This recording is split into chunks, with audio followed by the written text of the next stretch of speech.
Welcome back. My next guest believes that positive thinking can lead to a lifetime of disappointment. Rosaline Glickman is author of the book Optimal Thinking. She joins me now to explain. Welcome. Thank you very much. Nice to have you here. Positive thinking. We hear about the power of positive thinking for so many years, but you say that can often lead to disappointment here.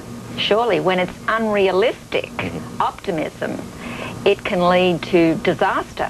When the cost of failure or probability of failure are high, it's the wrong strategy. I mean, when people in the North Tower saw the South Tower burning 9/11, you couldn't just say, just be positive, it'll all work out fine. Or when you're a small business owner and you see the chain stores, starting up all around you, you just can't say, just be positive, it'll all work out fine. You have to protect the worst event scenario with an optimal contingency plan. Now, positive thinking, of course, championed by Norman Vincent Peale, the late Norman Vincent Peale, and one of the things that he said, you note in the book, expect the best at all times, never think of the worst, drop it out of your thought, relegate it.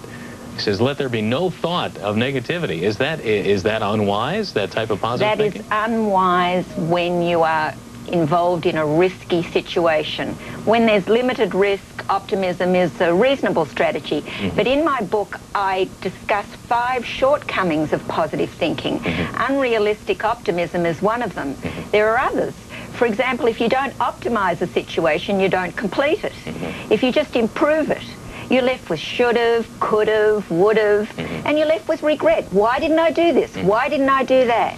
But optimal thinking shouldn't be confused with negative thinking, because just in the short period of time I've had the chance to speak with you, I can tell you're not a negative person. You're not down on these things. You're very up on these things. Absolutely. Optimal thinking is the peak form of thinking which we all use when we're giving life our best shot.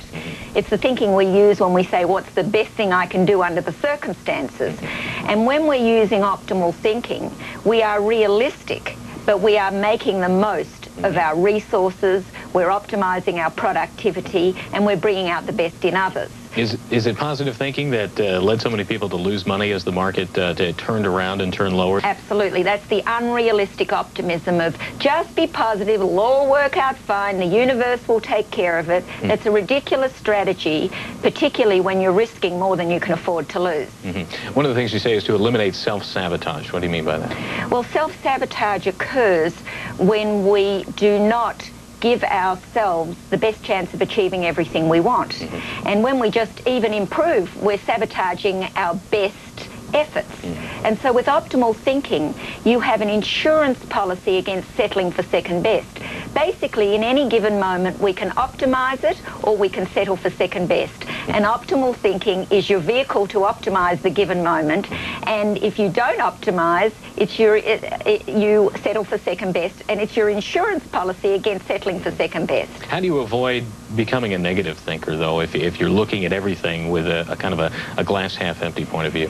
You know, negative thinking can be valuable. Negative thinking is destructive when we dwell upon it, but it's valuable when it cautions us against imminent danger, when it allows us to define our vulnerability and express it and grieve meaningful losses in our lives, and when it acts as a prelude to optimization. The problem is we dwell on it. What we need to do is notice and accept and respect our negative thinking and the negative thinking of others, and then ask the best questions to optimize that information. Use it as an optimization signal. Rosaline Glickman, thank you very much. Once again, the book is called Optimal Thinking, and that's going to do it for Small Business this week. Stay tuned. Personal Finance coming up right after